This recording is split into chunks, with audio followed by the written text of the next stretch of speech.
Olá, sejam muito bem-vindos à TV do Parlamento Municipal. Está no ar o Jornal da Câmara. Decisão liminar suspende votação de projeto que prevê alterações no DEMAI. Aprovada a criação de 2 novas secretarias municipais. E ainda, Legislativo realiza a integração de novos servidores. Essas e outras informações você confere a partir de agora, aqui no Jornal da Câmara.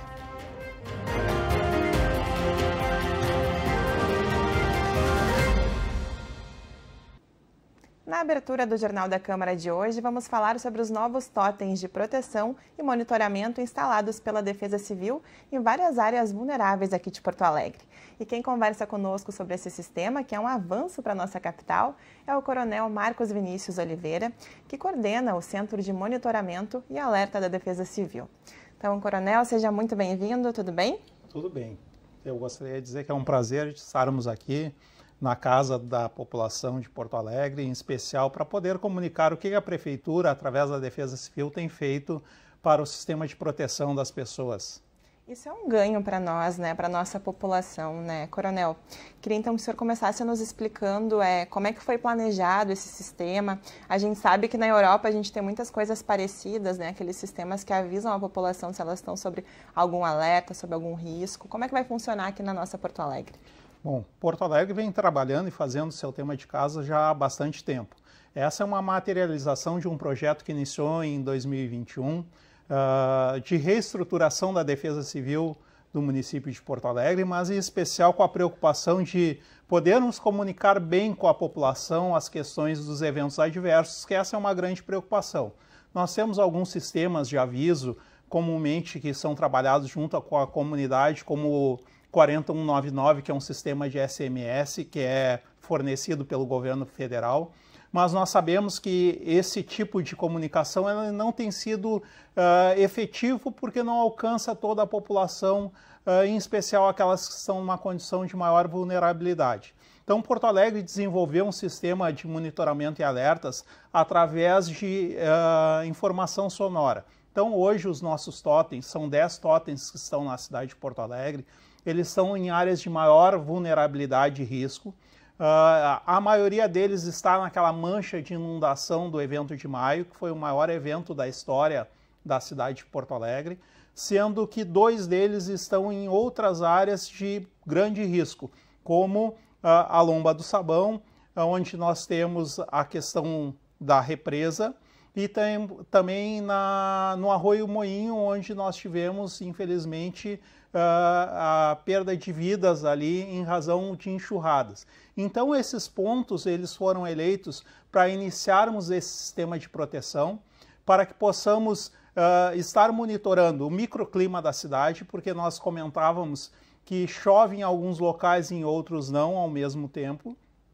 Então, com isso, nós conhecemos os dados, conhecemos a informação e conseguimos alcançar para a comunidade com maior antecedência, né, as ações que são necessárias para o acautelamento desses eventos. Então, hoje nós contamos nesse sistema com um sistema de sirenes, nós conseguimos alertar a população através do soar das sirenes, mas também nós temos mensagens programadas, né? Atenção! A Prefeitura de Porto Alegre informa. E aí vem um aviso pertinente que nós queremos comunicar para a população. Hoje nós desenvolvemos, por exemplo, um aviso quanto à necessidade de não jogar o lixo em arroios da cidade, porque isso vai provocar depois lá uma inundação, um entupimento dos córregos e das bocas de lobo, e isso aí depois traz um prejuízo para a cidade. E esse alerta rotineiro faz com que reduza a incidência desses eventos. Então é uma série de ações que vêm sendo trabalhadas junto, em especial, com aquelas comunidades ali. Nós temos dito que a tecnologia ela é importante, mas não é suficiente. Nós estamos trabalhando conjuntamente através das subprefeituras. Hoje nós temos 17 subprefeituras na capital que estão bastante integradas com essas comunidades para capacitar essas comunidades quanto ao que fazer. Então nós temos o sistema que a prefeitura está fazendo a sua parte, instalando, soa o alerta e aí a comunidade precisa saber qual é a resposta necessária para isso. E nós estamos trabalhando, então, através da subprefeitura, essas capacitações. porque é muito importante que a comunidade conheça quais são as orientações do plano de contingência. Dei um alerta e vou dar um que já é bem comum e a comunidade conhece bastante em Porto Alegre. Quando nós atingimos no inverno menos de 5 graus, a prefeitura proativamente já abre abrigos, deixa os abrigos públicos à disposição da comunidade. Então as pessoas sabem que podem se deslocar para esses abrigos. Agora, com esse sistema ainda que nós temos de monitoramento, além de nós abrirmos os abrigos, nós conseguimos comunicar para as pessoas qual é o abrigo mais próximo, a partir de que horário ele está aberto, o que ele precisa para o deslocamento. Então, é uma série de informações e ações que são coletivas dos diversos órgãos da prefeitura que facilitam a vida das pessoas. É um grande avanço, né? É um sistema bem completo, bem complexo, inclusive que vai ajudar muito, tenho certeza disso. Mas, Coronel, a gente sabe que a gente vive numa região onde a gente vive muitas vezes as 4 estações do ano num dia só, né? Então, como é que funciona, como é que a gente passa de um aviso para um alerta de risco? Como é que funciona essa programação de vocês? Quando que é o momento de as pessoas de fato se preocuparem, daqui a pouco saírem de casa?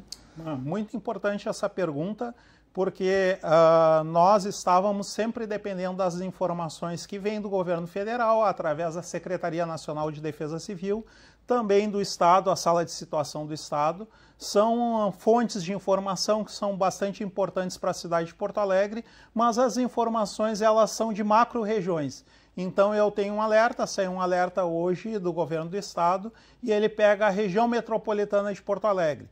A região metropolitana de Porto Alegre, entenda-se que vai até o litoral norte. Então, muitas vezes é especificamente para aquela área, mas ela abrange a cidade. Agora, nós estamos com o Centro de Monitoramento e Alerta da Prefeitura com um serviço de monitoramento hidrometeorológico para a cidade de Porto Alegre.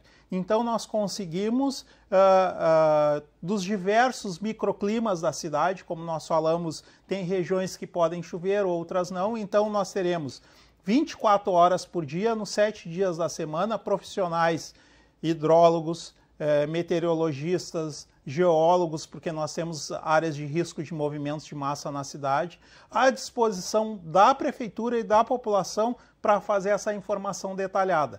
Então nós conseguimos acompanhar nas 24 horas do dia a evolução desses eventos, dando sinais de aviso, como nós temos hoje, um aviso de possibilidade de pancadas de chuva ao final do dia, mas quando eles verificam que passou da possibilidade para uma certeza, nós expedimos o alerta. E aí, tanto as estruturas públicas da prefeitura e seus parceiros, como as pessoas podem dar uma resposta melhor a esse evento.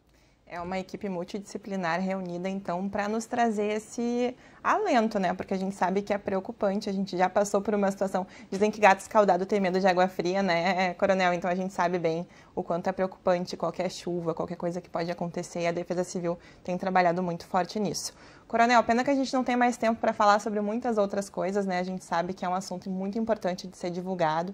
Então, por isso, quero te agradecer pela presença, por essas informações que o senhor trouxe para nós hoje. Parabéns pelo trabalho e muito sucesso para esse novo sistema da Defesa Civil. Nós agradecemos, estamos à disposição sempre para se comunicar com a população de Porto Alegre, e nós deixamos um recado e um convite que a população possa adotar cada um desses equipamentos, porque é muito importante que esse não é um equipamento de segurança pública, e sim de segurança humanitária, é para proteção da comunidade. Então adote esse equipamento, porque a preservação dele é a segurança da sua vida e do seu patrimônio. Mais uma vez, muito obrigada. Vou te convidar para continuar acompanhando o jornal aqui comigo. Muito obrigada, Coronel Marcos Vinícius. Tá bom. Então, esse foi o Coronel nos trazendo esse novo sistema de defesa e alerta e monitoramento da Defesa Civil. Bom, a gente segue agora com informações do Legislativo. A Câmara vai recorrer de uma decisão liminar que suspendeu a votação do projeto do Executivo, que prevê alterações no Departamento Municipal de Água e Esgoto. A proposta estava entre as matérias encaminhadas pelo governo para apreciação em sessão extraordinária nesta quinta-feira. Servidores do DEMAI lotaram as galerias do plenário Otávio Rocha para acompanhar a votação do projeto, que propõe alterações no departamento. Pela proposta, o conselho vinculado ao órgão deixa de ser deliberativo e passa a ser consultivo. Assim que o plenário se encaminhava para dar início ao debate da proposta, a vereadora Natasha Ferreira, do PT, apresentou uma liminar da Justiça para suspender por 90 dias a votação da matéria. O governo quis atropelar essa discussão, porque quando mexe em qualquer diretoria de autarquia pública, você está mexendo na água. Então, o juiz deferiu a liminar, dizendo que sim, precisa obedecer uma norma da lei orgânica, que se eu não me engano, o artigo 247, que precisa fazer com que tenha 90 dias de debate. O governo pode apresentar isso de novo, mas vai precisar se submeter à discussão pública. A decisão gerou manifestações acaloradas no microfone de apartes. O vereador Ramiro Rosário, do Partido Novo, exigiu que a Câmara se posicione. Nós não podemos normalizar esse tipo de situação. O judiciário interferir dentro de outros poderes, da forma como está acontecendo aqui em Porto Alegre, na Assembleia, nos municípios de todo o país e também na União, no governo federal, isso é inadmissível e nós não podemos nos dobrar a isso. Conforme a presidente do Legislativo, a Câmara vai recorrer da decisão. O nosso procurador já está montando a peça para solicitar, então, que esse mandato de segurança seja derrubado e agora nós vamos aguardar as decisões. Como sempre, nós estaremos aqui cumprindo decisões judiciais, nós andamos sempre dentro das 4 linhas, dentro do que é preconizado na Justiça, recebemos a notificação e automaticamente paramos qualquer tipo de discussão ou encaminhamento desse projeto. E toda a Câmara ainda continua convocada até o dia 29 de janeiro. A qualquer momento para ter sessão. A qualquer momento pode ter sessão a partir da convocação da presidente. A proposta da Prefeitura ainda prevê a criação de 3 diretorias no DEMAI. A de proteção contra cheias e macrodrenagem, a de regulação e governança corporativa e a de novos negócios. Já com relação à alteração do conselho do órgão de deliberativo para consultivo, a liderança do governo na Câmara afirma que a mudança vai trazer mais agilidade na tomada de decisões. É uma facilitação para que a diretoria possa tomar medidas mais rápidas. É lógico que com controle dos órgãos que fazem o controle das administrações direta e indireta. Não é diferente do DEMAI. Então, o Conselho Consultivo vai continuar dando as suas sugestões, dando a sua contribuição, mas de uma forma consultiva e não deliberativa. A Câmara aprovou o projeto do Executivo que extingue a Fundação de Assistência Social e Cidadania. As atividades relacionadas à FASC serão transferidas para a Secretaria Municipal de Assistência Social. Conforme a matéria, todas as competências, patrimônio e os servidores da FASC serão absorvidos pela Prefeitura. O Executivo afirma que o corpo técnico e administrativo continuará desempenhando suas funções até serem transferidos ou alocados para a nova Secretaria Municipal de Assistência Social. Segundo o governo, a transferência das funções da FASC para a Secretaria Municipal de Assistência Social vai permitir uma gestão mais centrada e equilibrada nas políticas sociais e ainda vai possibilitar uma fiscalização mais eficaz dos recursos destinados para o atendimento de pessoas em vulnerabilidade social em Porto Alegre. O projeto foi aprovado por 23 votos favoráveis e 12 abstenções. Antes da votação da proposta, a bancada de oposição se reuniu com a base do governo para um acordo. Após sinalização positiva da Prefeitura, 22 emendas encaminhadas pela oposição foram retiradas. Assim como o Fundo de Assistência Social, né? A gente tem uma grande preocupação de que todo o recurso que é dado hoje, atual FASC, tenha a garantia de que a nova secretaria vai estar sob a gerência dessa secretaria. Essa era uma das principais demandas do movimento social. E também garantir que o SUAS e que a LOAS seja o abraço dessa secretaria para um trabalho efetivo em consonância com o governo nacional. O governo fez um substitutivo atendendo sugestões. Eu acho que é importante, o governo não é ditador, nós recebemos as sugestões técnicas, a maioria delas, e foi um acordo que faz bem para as pessoas que precisam da FASC, as pessoas que precisam da assistência social. O governo é muito sensível a isso, o prefeito Melo sempre disse que queria ter um olhar mais forte na assistência social. Ainda segundo a Prefeitura, a extinção da FASC não vai implicar em prejuízo aos direitos e vantagens devidos aos servidores e empregados da FASC. Na sessão extraordinária de quinta-feira, ainda foi aprovada a reorganização das secretarias municipais. 2 novas pastas também foram criadas, a Geral de Governo e a de Assistência Social. O projeto de lei faz parte do pacote enviado pelo governo municipal no início do mês. O objetivo é reorganizar a estrutura administrativa do Executivo, criando e extinguindo secretarias. Uma das novas pastas é a Geral de Governo, que será comandada pelo secretário André Coronel. Facilitar muito, agilizar o poder decisório que hoje está sobre o prefeito. Hoje, praticamente, todas as decisões passam pelo gabinete do prefeito. Dessa forma, nós vamos diluir esse poder decisório e agilizar os processos que a gente chama de transversais, que envolvem mais de uma secretaria. Isso vai ser muito importante, porque nós temos uma série de financiamentos nacionais e internacionais que nós vamos ter que executar e vai trazer agilidade nesse trato da máquina pública. Além disso, foram alterados os nomes das secretarias de Desenvolvimento Econômico, de Planejamento, de Governança Local, de Esporte, de Desenvolvimento Social e de Cultura. Ainda que ele pareça burocrático de questões administrativas, ele tem um efeito direto na política e nas entregas de cada secretaria. Então, na verdade, quando a gente se propôs a fazer isso, o foco sempre foi o cidadão. Então a gente entende que essas mudanças vão repercutir, ainda que seja nas estruturas internas, da burocracia, mas vai acelerar as entregas que a cidade precisa. A oposição se posicionou contra a alteração na Secretaria de Cultura e Economia Criativa, que se torna apenas Secretaria Municipal de Cultura. Foi aprovada a emenda número 7, de autoria da vereadora Juliana de Souza, do PT, que atribui à pasta o fomento às cadeias produtivas do carnaval e do hip-hop. 2 áreas da cultura que são muito importantes também do ponto de vista da economia criativa, da economia da cultura, e nós entendemos que a cultura está no centro do desenvolvimento da nossa cidade. Ainda ocorre a extinção da Secretaria Municipal de Habitação e Regularização Fundiária. As atribuições da pasta ficam a cargo do DEMAB.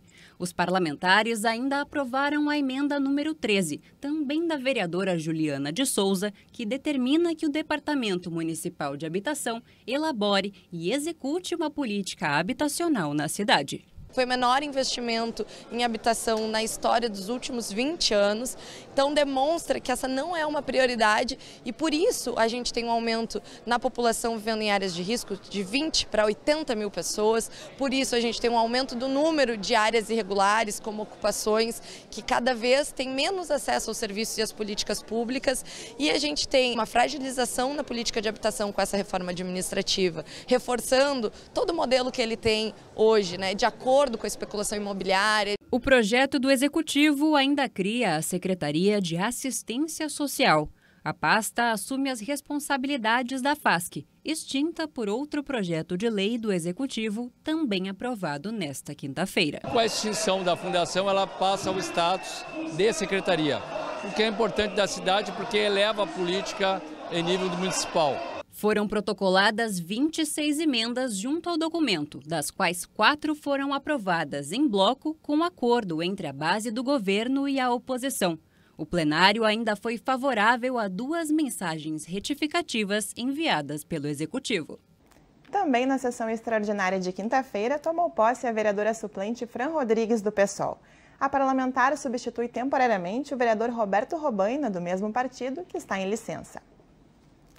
E o setor de recursos humanos do Legislativo realizou nesta semana mais uma edição do projeto de integração e acolhimento dos novos servidores da casa. 2 dias de aprendizado, integração e acolhimento. Este é o PIA, um projeto desenvolvido pelo setor de recursos humanos do Legislativo. A iniciativa oferece aos novos servidores da casa oficinas sobre o funcionamento e processos internos da Câmara Municipal. O PIA, como é carinhosamente chamado o Projeto de Integração e Acolhimento do Legislativo, foi lançado em 2014 com o objetivo de promover a integração entre todos os colaboradores do Parlamento, como servidores concursados, comissionados e vereadores, gerando um sentimento de acolhida e valorização pessoal e profissional. O PIA é organizado pelo setor de recursos humanos da Casa e conta com o apoio de todas as diretorias da Câmara Municipal de Porto Alegre. Olha, nós fazemos questão de fazer edições também para cargos comissionados, né, com essas trocas mesmo que existam, porque é importante, os sistemas da Câmara eles são únicos, né, não são utilizados em outros locais. Então é muito importante que ele ingressando aqui na Câmara, mesmo que seja temporário, ele tenha acesso a esses sistemas, a que conheça a nossa rotina e que passe a fazer parte. Entre as atividades, diretores conversaram com os servidores sobre como funciona a rotina de suas áreas, além de se colocarem à disposição dos novos integrantes da casa. É de suma importância, né? Hoje nós temos aqui 102 servidores comissionados que se inscreveram neste projeto, onde a gente vai passar todo o funcionamento da Câmara, passo a passo, para que as pessoas se sintam acolhidas na íntegra, né? Elas se sintam parte desse projeto que é a Casa Legislativa. Muitas vezes tem muitos que nem conheciam o prédio, né? Não sabiam nem como é que funciona a estrutura. Então, além de conhecer a parte administrativa, o próprio acolhimento e interação entre os gabinetes, porque um pode precisar do outro, né? Então a gente tem aí 4 anos pela frente com novos vereadores, novos servidores comissionados. A gente quer que esses 4 anos sejam de melhor trabalho para o desenvolvimento da Câmara de Porto Alegre. Entre os recém-chegados que passam a integrar o Legislativo está a Carla. Ela vai assessorar um parlamentar e afirma que depois dessa integração e acolhimento já está de fato se sentindo em casa. Sem dúvida, né? Começar já conhecendo, né, o lugar onde a gente está, quem a gente deve recorrer, uma diretoria muito atuante, deu para a gente perceber, né, desde o dia da nossa posse, que foi um momento também muito emocionante, né, porque eu não tinha vivido isso, ser empossada, ser uma cerimônia, né, então isso tudo te motiva, te dá mais vontade de fazer o melhor. O Jornal da Câmara de hoje fica por aqui. Mais informações do Legislativo você confere no site da Câmara de Vereadores de Porto Alegre. Acesse também as nossas redes sociais e o nosso canal no YouTube. Muito obrigada pela sua audiência e companhia e até a próxima.